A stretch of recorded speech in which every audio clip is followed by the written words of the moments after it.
You're listening to Force Majeure, an actual play Star Wars podcast. My name is Adam and I'm your host, and today's episode will be brought to you after these words from our sponsors.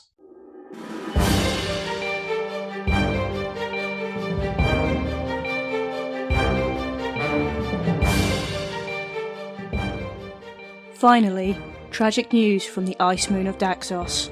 A mining facility was destroyed, leaving scores dead. The known terrorist organisation, the Rebellion, have claimed responsibility for the attack, the victims of which included younglings and families who until now have made a happy living at the facility. First responding Imperial forces on the scene have recovered over 60 sets of remains, some barely identifiable due to their injuries. Viewers of a sensitive nature may find the following scenes disturbing.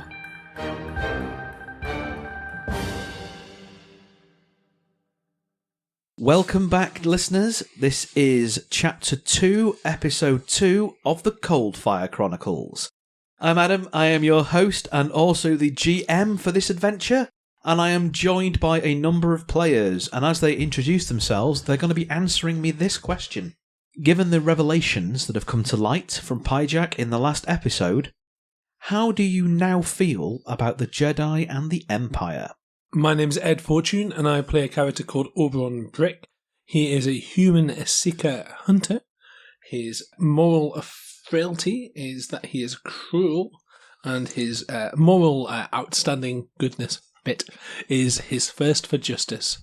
Oberon has had to have a strong drink at this point, because he's been raised as a proper Imperial citizen. He looks like the sort of person who should be standing on the bridge of some sort of big Imperial ship in a tight uniform, wandering around saying, "Yes, Dark Lord," and doing all of that stuff. That's kind of the build he is, that's kind of the background he's from. He has swallowed it from being a very small child, the whole lie that, Empire good, and it builds safety and stability, space wizards bad. When you hear about Jedi, they were horrible child-stealing monsters who, all of this. And then he's seen, literally with his own eyes, that it's a lie. And he was already beginning to suspect it was a lie, which is why he's in this problem in the first place. But now he's had it confirmed. So now he's like, well, this needs to go. But he's not sure how he would personally fix it. But he's certainly, he was already on the path to taking steps against the Empire, but those were for purely selfish reasons. Now he's realising that it's actually no, I was right in the first place. Okay. So both relieved and frightened and confused. Hi, I'm Mikey. I play Jiren, a Chiss Mystic Advisor. His emotional strength is his enthusiasm, and his emotional weakness is his recklessness. Jiren's a space pirate, so Jiren really was never that much pro-Empire, because the Empire is about laws and regulations and certainly trade routes and all manner of things like that. Things that Jiren doesn't really appreciate, doesn't really take too much heed of, and all it was doing is getting in his way. So he was never a big fan of the Empire. And to find out that the Empire has done over and betrayed another group of people who have been portrayed as as the villains, which was not necessarily what they were, really resonates with Jiren, because Jiren doesn't think he's a bad guy. Jiren thinks that he has been persecuted all the way through his life. All he wanted to do was space piracy, and apparently the Empire wasn't good for that. So he understands completely where the Jedi are coming from. Solidarity. Hi, I'm Mim, and I play Latha. She's a human sentinel artisan. Her strength is curiosity, and her weakness is obsession. As far as politics goes, Latha's always been, like most people around her, government is there to get in your way, rather than to do anything useful, and she was quite happy how it was before the Empire took over. Although she'd noticed that after the Empire were in control, everything got harder and there were tighter controls on what you could and couldn't do as far as cargo runs and what materials you could buy from each place, and it really tightened their grip on the small people's independent business transactions. She always tried to just stay out the way. She'd heard stories about Jedis and these powerful space wizards, and she understood a little bit about this mythical force. But it was old wives' tales and things that old people believed in. And all she'd heard as she'd flown around was occasionally people will come to a planet, find a child that they said was special, and then that child would never be heard from again. Occasionally you'd be making deliveries to somewhere where there'd be a family that were known for being a bit out of the ordinary, and maybe one of their kids had been summoned off somewhere and never came home anymore. But she'd always wanted to avoid picking a side. Now she completely understands. The Empire are personally after her, so even if they were just an awkward government, they're gunning for her, which means she's now not on the side of the rebels, but on the side where the Empire is not. That's where that goes. And the Jedi can still get stuffed. They might be space wizards, but she doesn't have to be that kind of space wizard, you know. She can do something else and still be a Force user. She knows about that. Hi, I'm Ross. I'm playing Agatha, a Moralian warrior aggressor, whose emotional strength is his pride and whose weakness is his anger. His attitude to the Jedi previously would have been, it's an ancient religion, he didn't know that much about it, it's not really something he's been exposed to much. The Empire, as a system of government, has been oppressive in the sense that it's always been oppressive to people who work in the underworld and aren't that keen on the law to begin with. And obviously, he's been in prison for the last few years, he's not really best disposed towards the Empire. The idea that the Jedi are, well, the Force users in general are this big thing, and they were all over the place, and the Empire was persecuting, is sort of a sense of excitement for him, because he realises that, in a sense, he's not special because there are more people potentially like him out there, and therefore there are things who are possibly just as violent as he is, who are just as powerful. And he might quite like to meet some of those if they're still around. Oh, Mr. and Mrs. Giant Monster. Yeah. Oh, lovely. I think there's a bantha with your name on it, He mate. thinks that the Jedi are just punchy people. It's just angry, punchy people. In fairness, he probably wasn't listening to most of the discussion in the last episode, because it was big, deep from philosophical and a bit over his head. Coldfire's Mercy exits hyperspace above Port Haven. The planet that Port Haven is on is quite a temperate planet, really. It has, even from space, large, deep, kind of greenish seas. The land masses are overwhelmingly covered in a thick, dense forest area. There are a number of satellites and space stations and wrecked ships and debris and asteroids around the outside of Port Haven, a number of communication modules and a number of satellites. And as Coldfire's Mercy exits hyperspace and takes up orbit around the planet, a voice crackles in over the comms system. I immediately put my hand over Pyjak's ears. Hello. You have arrived outside Port Haven. What is your business here? I nip over to the comm system and say, "Hello there. This is the Coldfire's Mercy. We are here for trade." Very well. You have goods to trade, to buy or sell? Purchase. Very good, very good. Your transponder code has been logged. Please enter low planetary orbit and proceed to landing pad 14C. We will have a waiting droid to meet you. Will you be requiring refueling, or would you prefer to negotiate later into your visits? We'll negotiate later, thank you. Would you care for your mooring fees to be placed upon a tab and held in lieu against the ship? Yeah, why not? Very good. Welcome to Port Haven. Come in peace and commerce. Heavy blasters and large weapons are not permitted on premises. Have a pleasant day. Well, he seemed lovely. The ship enters orbit and starts coming over to where Port Haven actually is on the planet. You can see it's a coastal area, deep, kind of burnished golden sands, a sprawling settlement. There are ship control and conning towers bursting out the forest which surrounds Port Haven itself. The forest from this distance is alive. It's not just the thick kind of green that you expect for normal vegetation. There are patches of vibrant red and yellow and blue. You can see large winged avian creatures flying in flocks above the forest canopy. And to be able to pick them out from your distance, these things are big. We're not talking parakeets here. They are massive winged creatures flying around. In Port Haven itself, further down the coast, there is one large landing pad, which is currently occupied by a number of quite significantly sized freighters, the transponder codes of which are all showing independent merchants. Blasted into the forest at regular intervals are 4 wider landing pads, where it's quite clear that there is some form of shuttle system from the landing pad through the forest into the main complex of Port Haven itself. 2 of those landing pads are presently empty. The one you've been directed to is on one of these empty ones, where you can see there's a number of smaller berths, and it's designed for smaller freighters and for short kind of scout ships and that sort of stuff, as opposed to the huge, massive, big, weighty merchantmen. Coming into land then, I think I would like a simple piloting test from whoever is the pilot. All right, Lather will take the wheel since Oberon appears to be panicking a little and possibly setting it on fire. Given that you're slightly unfamiliar with this vessel, it's only a simple difficulty, but I am going to spend a dark side point to upgrade that. So you're looking at a single red. That will be a piloting planetary check. Terrible idea, you doing it. Yeah, I am humming and hawing, showing off by using a light side pointer. Larsa, that's not the landing gear? I was just resting my hand here, that's all. Okay. All right, here we go. I can do this. A success, but 1 threat. Okay. Yep, you come into land without too much of a problem.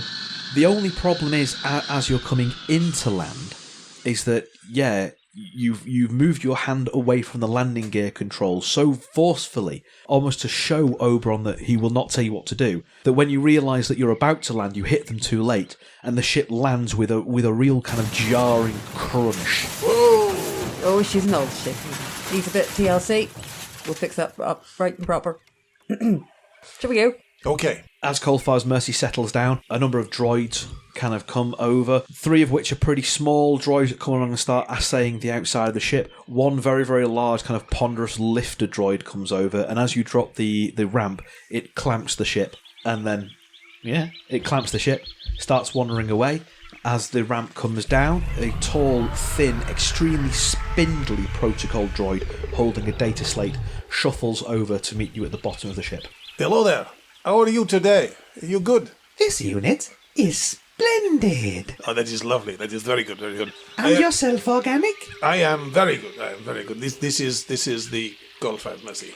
Yes. I understand that you are here for trade. That is correct. And your docking fees are being held in lien against the ship until they are paid. That is correct. Very good. Please be aware that as per Port Haven protocols, your ship will be clamped until these docking fees are paid. If the value is not met within 28 days, your ship will be auctioned for the value. That seems perfectly fair. Very good.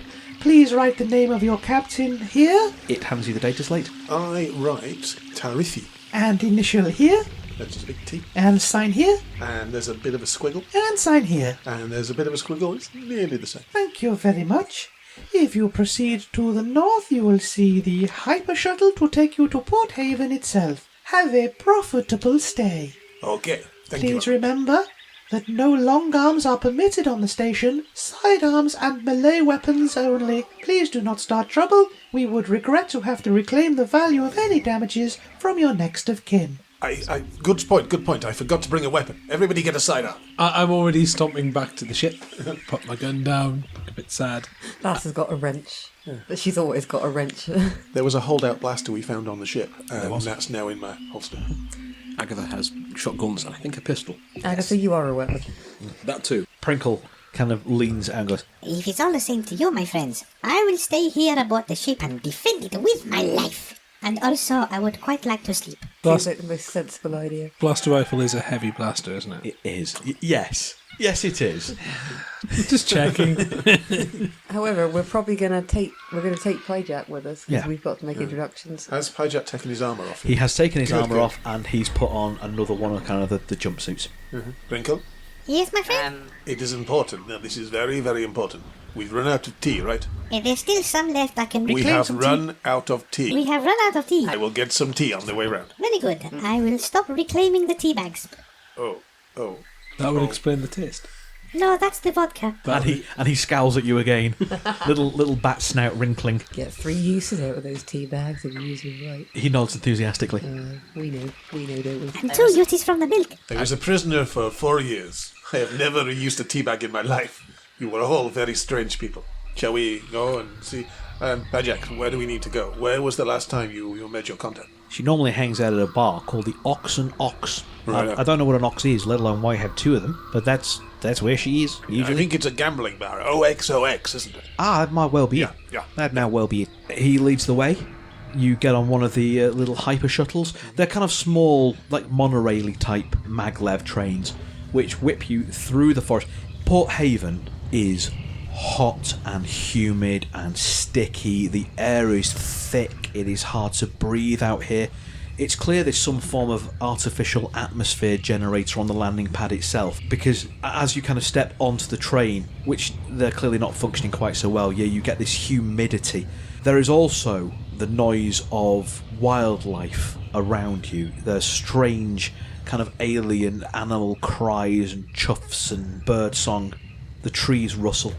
And then as you get into Port Haven itself and it opens out around you, that's still present over the hum and the bustle of the town. Port Haven is very, very busy. It is full of people bustling around, moving from shop to shop. There's market stalls where there's a variety of aliens and humans selling hot meat products on sticks over fire. There's strange kind of birds roosting in the eaves and the roofs of the houses. All of the buildings here appear to be painted white to try and reflect some of the heat back from the sun. And there's moulds growing over that where they've not really been cared for particularly. The streets are paved with an odd kind of plascrete paving stone with lots of runnels and grooves in that try and trail away what is clearly a normally quite wet and humid place. I would like to just take a moment to, as one of the enormous bird things, is it like a lizardy bird thing? Yeah, it's like a pterodactyl but with kind of bright yellow plumage. So as one of the bird dragony things flies over us, I take a moment to take in the awe of nature, and then just as I do that, shoot Agatha a look and go, "That looks amazing. I wonder what it tastes like." I guess it's quite content to just watch it at this point. It's too high up for it to punch. Oberon, I imagine, seeing as it is the native wildlife, we might be able to find some of it somewhere here. I need to go shopping. These clothes are not good for me here. But we can maybe meet the contact first.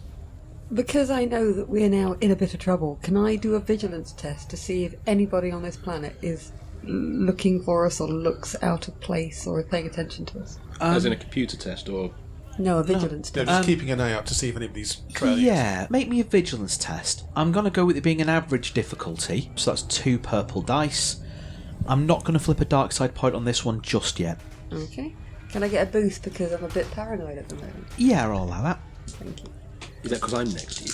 I'm going to add a setback to that, though, because of the overwhelming kind of sensory input. Having come from a fairly empty ice planet to a ship to this bustling place, there's probably more people here than you've seen in a long time. In that case, anything could be happening, because that is 2 failures. All that's happening is you're feeling even more paranoid. People are clearly taking note of you arriving, but you don't know whether that's because you're new arrivals, whether it's because you're new faces in the city, whether it's because there's 3 of you, well, there's 2, there's 3 of you wearing matching, potentially Alliance-themed jumpsuits. They might smell a new mark. It's too hard to say. You're definitely getting noticed, but you can't quite work out. All right, I do not want to linger around. You can go shopping later. Let's bustle on, all right? You boys, keep your eyes on the floor, not at the birds. Can I take this moment of wonder to tap myself into the complicated skein and weave of the universe and use foresight? Okay. That's like when a mum says, "Come on, everybody, hurry up. Oh, I've just got to look at this spot on the floor for 12 hours. Yes, you can, and since I'm feeling reasonably generous, I'll say that you can almost drop into the trance while you're walking, and everyone else just kind of ushers you around. Roll me a foresee test then. Yeah, it's kind of like as I'm doing the kind of whoa, this is new place kind of. I'll not take those. Thank you very much. I've rolled 2 dark side points, which I will not draw upon. Okay. Because it's a new place and it's not a prison. Essentially, you've not yet reached the point where you can do it automatically. You still clearly need a bit more calm and peace than you thought you did. You were a bit cocky, you thought, I can just do this and walk in, and you start straining and you start straining and you start straining, but you just can't find that peace of mind to. I'm to expecting reach it just to come to me naturally, and I've yet to figure out that it's an actual skill I need to train at. Your tummy all right, Oberon? You look a little pained. I'm not used to this.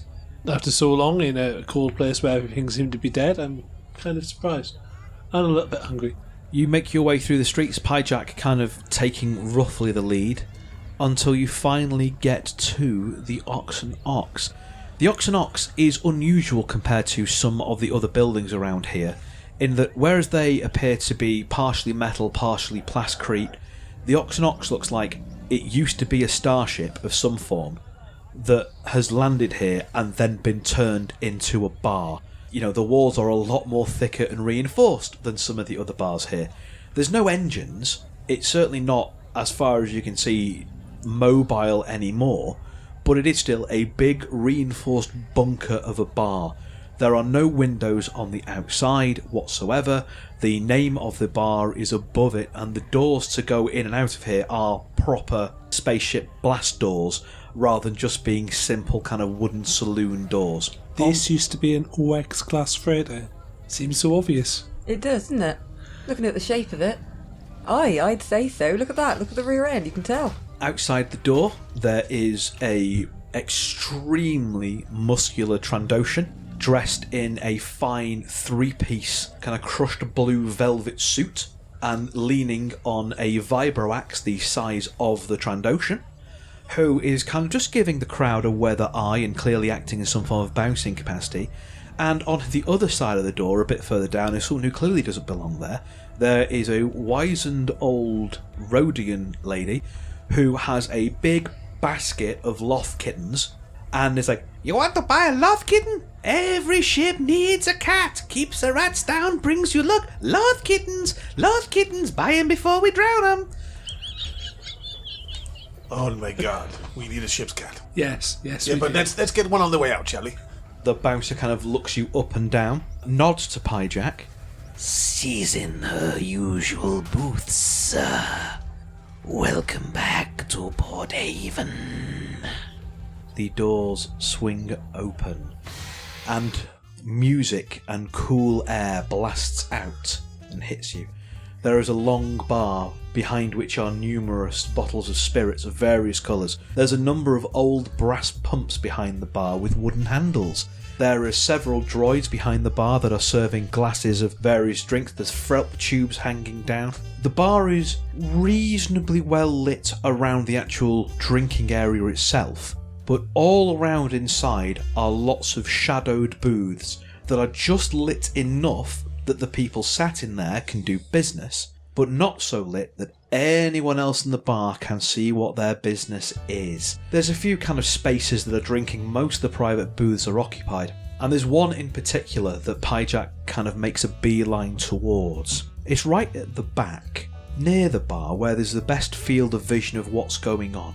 Seated in the table in a very, very comfortable seat is a Leppy, a humanoid green-furred rabbit person with an eye patch over their left eye, wearing comfortable clothes, clearly quite finely tailored, but not so finely tailored that it's going to raise an eyebrow. You know, they don't look out of place here. It's clearly not spacer junk, but it's comfortable. They're not carrying any visible weapons that you can see, and in front of them is a small glass of some form of golden liquid. As Pyjak draws closer, he nods. "Hawker, been a long time, old friend." Pyjak! I thought you were dead. Nah, they've tried their best, but it's not managed to stick just yet. Got my message then? I did, thank you very much. These are my friends that you were mentioning. This is Jiren. Hello, how are you? Oberon. Pleasure. Agatha. Pleasure. And Lassa. Pleasure. You're right. Agatha's going to sort of take a social cue here and just sort of stand with his back to where the booth is, as though he's a bodyguard, like probably is around a few of the other tables. Somewhere within earshot, but presenting it, don't interrupt us. Pleasure to meet you. I shall now turn my back on you. No, but he's used to this sort of environment. There are underworld dealings going on there. He knows the area in that sense. Yeah, you're an old hand at this. On the side where Hawker is, there is a single chair. Yeah. On the other side is a long, wide bench that can probably seat about 5 or 6 people reasonably comfortably. I slide myself into the bench. Take a seat. It's good to sit down somewhere where we are not freezing our cracks off. Oh, wait to see if Lassa sitting down first. I was waiting to see if Agatha sat down, to be honest. I'll take a seat. Alright, I'm here. And then Oberon sits down. And Pyjak kind of sits on the end. You sitting down, Agatha, or are you standing? Agatha's within earshot. I mean, if there's an instruction or something, he's going to follow him. He's adopting okay, there's a bodyguard, and I'm escorting these people to their private meeting. Come and take a seat, you big beast. Do what you think is comfortable, Agatha. Stay there if you like. Hello. So, what do you want? I assume that you are here for something. I mean, I can do the pleasantries if we want to do the pleasantries first, or we can get straight down to business. That is entirely up to you. Pyjak, what do we want? Right, Lasser's got her arms folded and pointedly turns to Pyjak for an answer. Well, friend, I think the first thing we probably got to need from you is berth fees for a little bit, refueling of the ship, resupplying. I don't know how my credit's standing with you at the moment. Well, it could be better, but I'm sure we can come to some sort of arrangement for the small things. As for the big things then, and Pyjak kind of turns his head to look at the rest of you. Well, that's the question at the moment, isn't it? What do we want? What do you want to do now? Where do we want to go? Hawker here, I'm pretty sure can...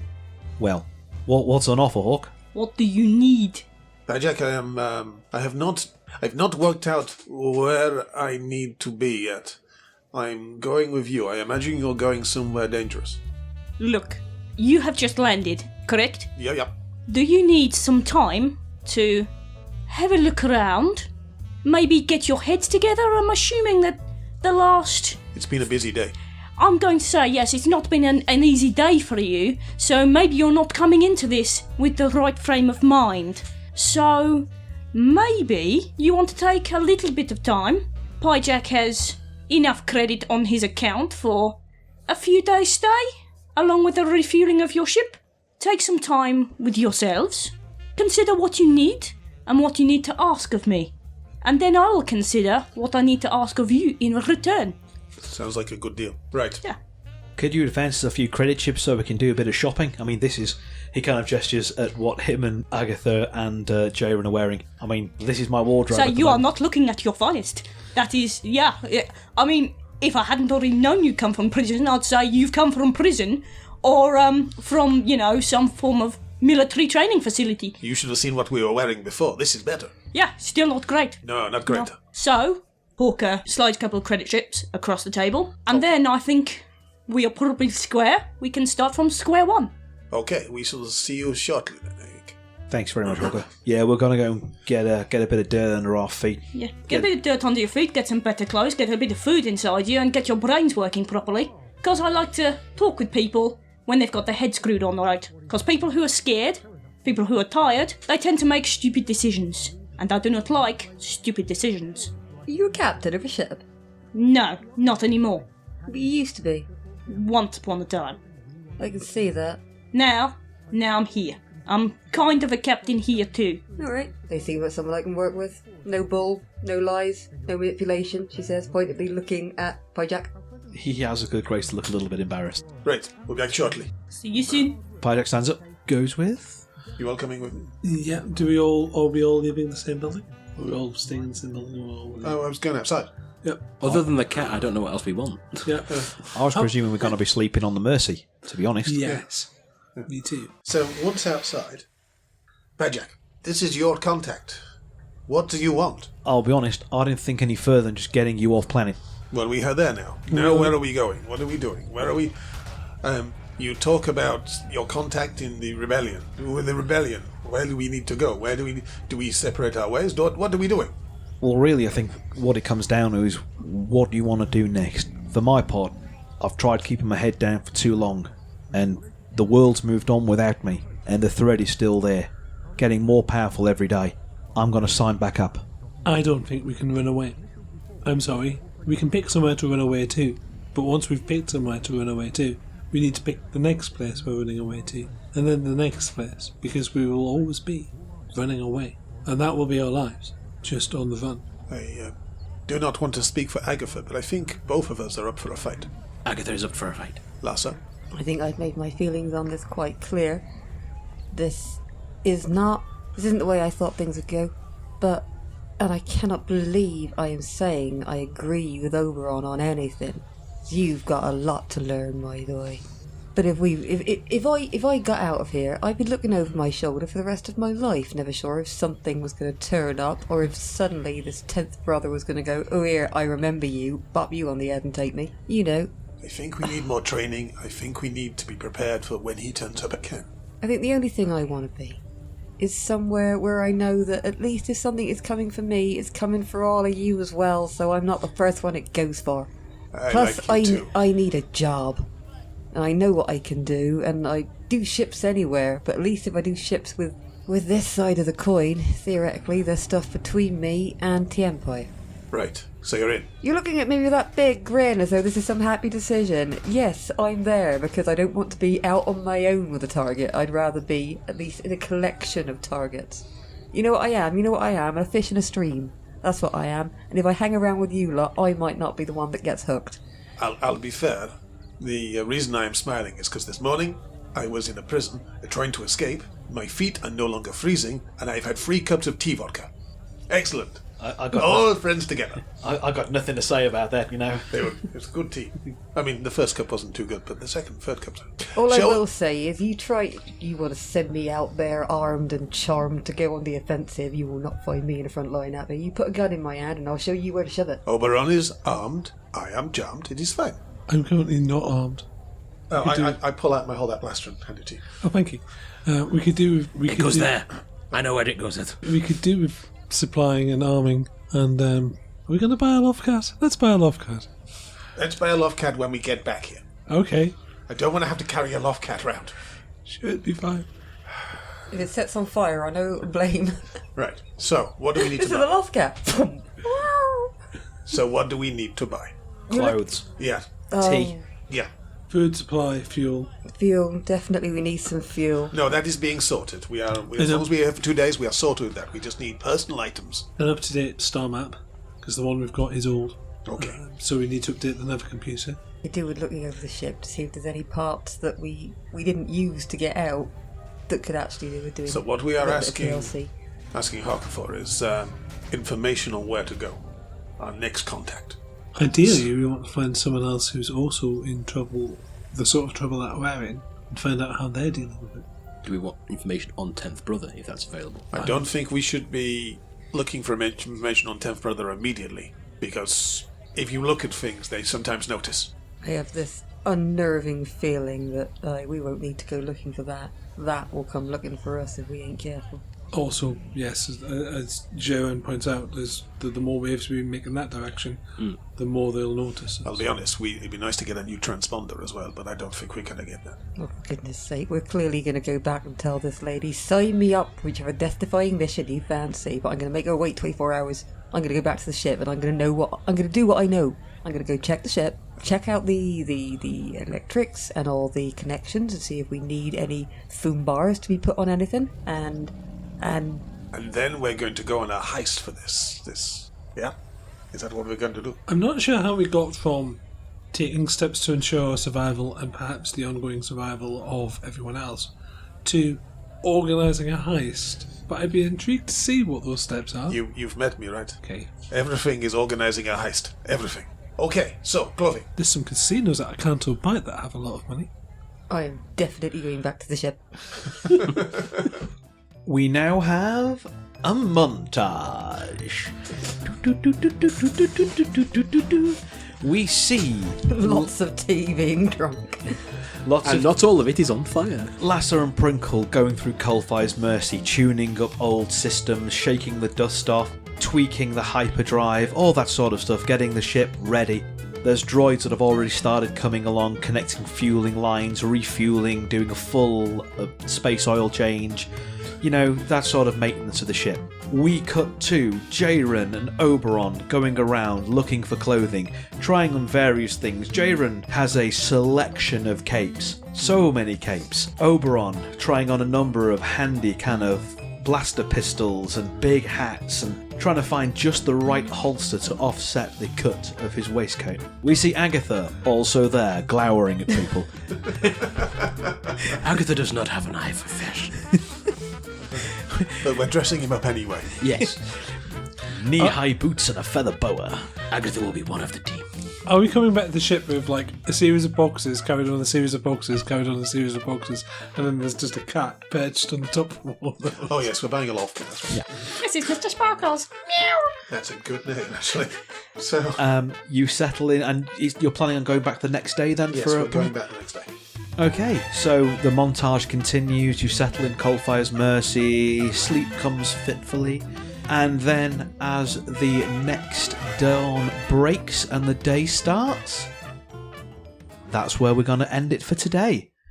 Our guest voice star playing Hawker Balboe was Lou. Hello. Hello. Thank you very much, and we'll see you next time.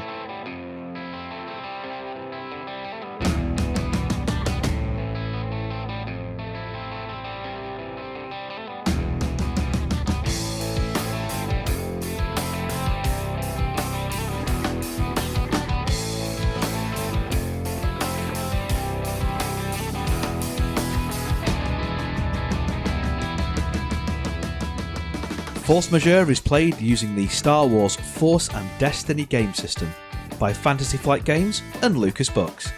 Our intro music for this season is Unholy Night by Kevin MacLeod, and our outro music remains Suburban Outlaw by Forget the Whale, both used with gratitude under the Creative Commons license.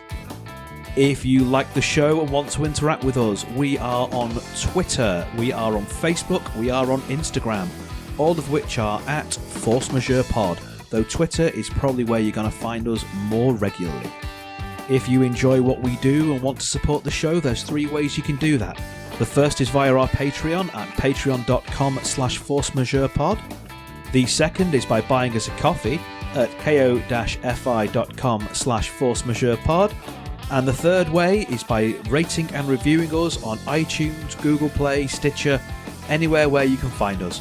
We really like reviews. It tells us that we're telling the stories that you want to hear and helps other people find us. Thank you very much for listening. We'll see you next time.